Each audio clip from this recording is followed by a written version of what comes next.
মহারানার মালিককে, মহারানার মালিক হলো স্ত্রী। এখন বিয়ের মহারানা ধার্য করা হলো 10 লাখ টাকা। 10 লাখ টাকার মালিক স্ত্রী। এখন স্বামী যদিও এই টাকা পরিশোধ করে না, তারপরে এই মহারানার মালিক স্ত্রী। এখন স্ত্রীর উপর কি এই 10 লাখ টাকা জাকাত দেওয়া আবশ্যিক হবে? অথচ স্বামী কখনোই এই টাকা পরিশোধ করেনি।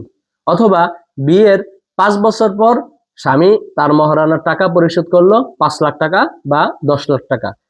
এখন এই মহারানার মালিক যেহেতু স্ত্রী ছিল, তাহলে সে কি এই বছর 10 লাখ টাকার হিসাব করে জাকাত দিবে, নাকি তার বিয়ে হয়েছে 5 বছর হলো, এই 5 বছরের 10 লাখ টাকার আলাদা আলাদা জাকাত দিতে হবে?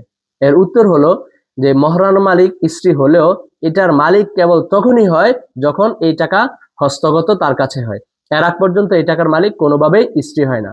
আর পাওনা টাকার মালিক পাওনাদার অবশ্যই থাকে, যদিও শর্ত তারা দিয়ে দেয় যে 1 বছর পর বা 2 বছর পরে আপনি আমার টাকা দিবেন, অথবা যে ধার নেয় সে বলে দেয় যে আমি 3 বছর পর আপনার টাকা দিব।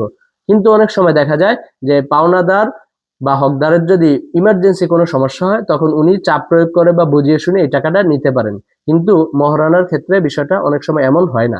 এই জন্য মহারানার ক্ষেত্রে বিগত বছরের টাকার হিসাব করে আলাদা আলাদা জাকাত দেয়া আবশ্যিক হবে না, বরং যখনই মহারণা দেওয়া হবে তখন যদি এটা প্রয়োজনীয় অতিরিক্ত টাকা হিসাবে থাকে এবং 1 বছর পূর্ণ হয়, সেক্ষেত্রে এই টাকার উপর জাকাত আসবে, অন্যথায় এই টাকার উপর জাকাত আসবে না এবং বিগত বছরেরও জাকাত দিতে হবে না।